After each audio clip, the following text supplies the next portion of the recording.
Hey guys, welcome back to the channel. The second movie that I watched when I was not keeping well was The Lion King. um, Now I must say this, I have watched The Lion King a few times, but all of them were before I turned 20 and I am 47 now.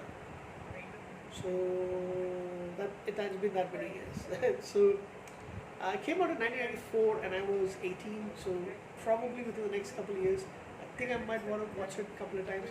I also remember watching it with a lot, like with my cousins a bit, and it was a big deal back then, and it still is a big deal. Um, there is a huge fan following, and let me switch the AC on. There's a huge fan following, and even to this day, and even kids who were born well after that the movie came out. Um, and I do understand it. To be honest, until I rewatched it a couple of days back, I didn't get it. Main thing was, I mean, I knew the story, of course. It was like you can't forget the story, but I kept thinking, why was this such a big deal for a lot of people? I get it. So yeah, part of Walt Disney animated series movie. Sorry, it's called an animated epic musical adventure film by Walt Disney Pictures, and it's inspired by a little bit of biblical stories of Joseph and Moses.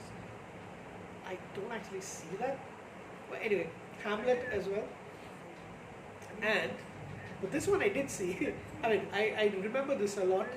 I remember watching the movie and thinking that it kind of reminded me a little bit of the 1942 Disney film Bambi. And yeah, there's got elements of that in it. So, the voices in the movie are fantastic. Matthew Broderick, Moira Kelly, James Earl Jones, Jeremy Irons, fantastic job. I think he should have got an Oscar just for his voice role in Scar, sorry. Jonathan Taylor Thomas plays the young Simba. Nathan Lane, Timon, Ernie Sabella, I think he plays, his voice is what you hear as Pumbaa. Whoopi Goldberg, Cheech Marin, Rowan Atkinson, superb again, and Robert Guillaume as they're supporting characters in the movie, the hyenas and Zazu. Some of the original songs were written by Elton John, written by composer Elton John and his lyricist Tim Rice, and Hans Zimmer scored majority of the music. So the basic story is, of course, Mufasa, the king of the what is it called, Pride Lands. His younger brother Scar, who is much more feeble than Mufasa, and he basically resents him for being the king. He's got ambitions, but he knows he can't beat him in a fair fight. Mufasa and his wife and his wife,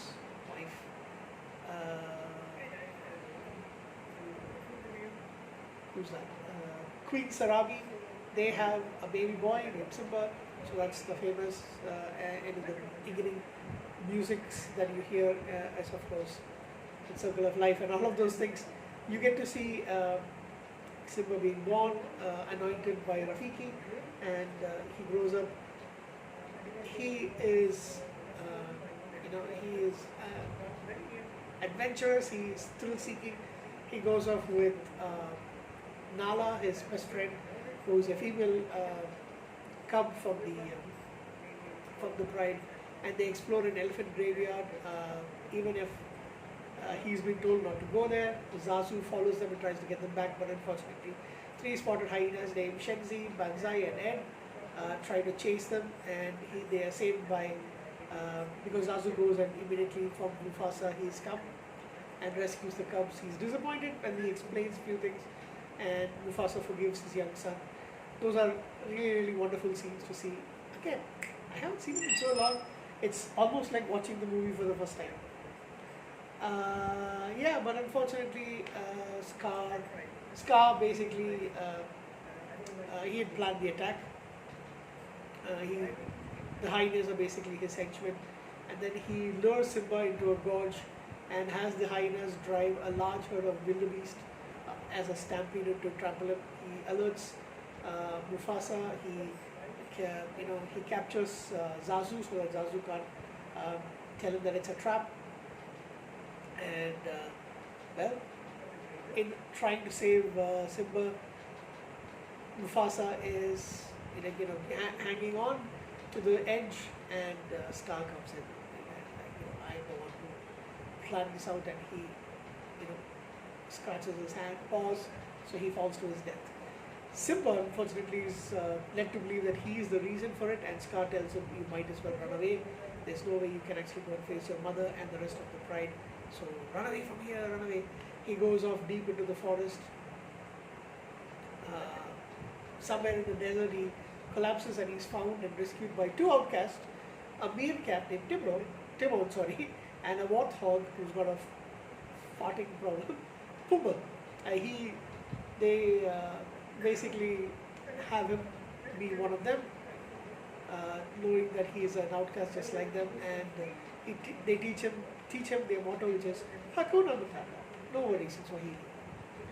And so later on he meets Nala. Nala tells him that things are really bad because Scar has made it, that basically the pride is under his control, plus the control of a huge set of hyenas.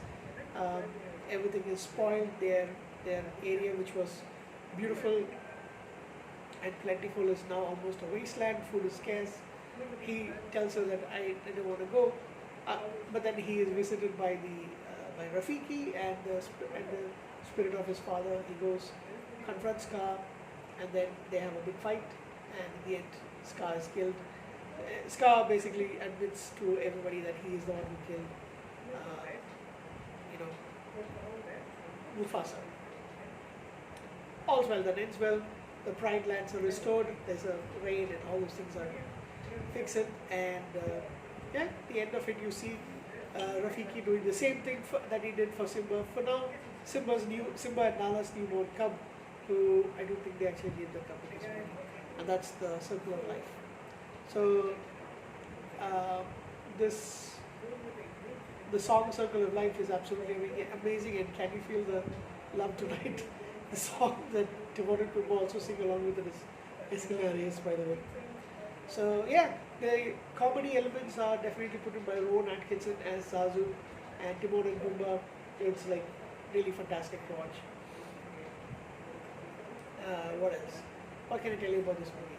There is that little scene in which Nala, kind of, it's a little sexy scene with her lying in that position with Simba, and you know. If you know, you know. Otherwise, you don't know. Anyway, that's something that always struck me, like when I was seeing clips of it. So was it definitely is worth watching once in a while. I don't think I'm going to wait for another 27 years or so in between rewatches. Probably watch it another couple of years from now. But it's a fantastic film. For an animated film by Disney, I would give it a 9 out of 10. The movie was made on a budget of $45 million, but it made close to $1 billion. $968.4 million in the box office. Of course, with sales of DVD and back then VHS, and then streaming revenue, possibly Blu-rays and 4K. If it's on 4K, I don't know. It would have definitely gone over that. So one for the ages. Amazing Disney movie. Lion King I give it a 9 out of 10.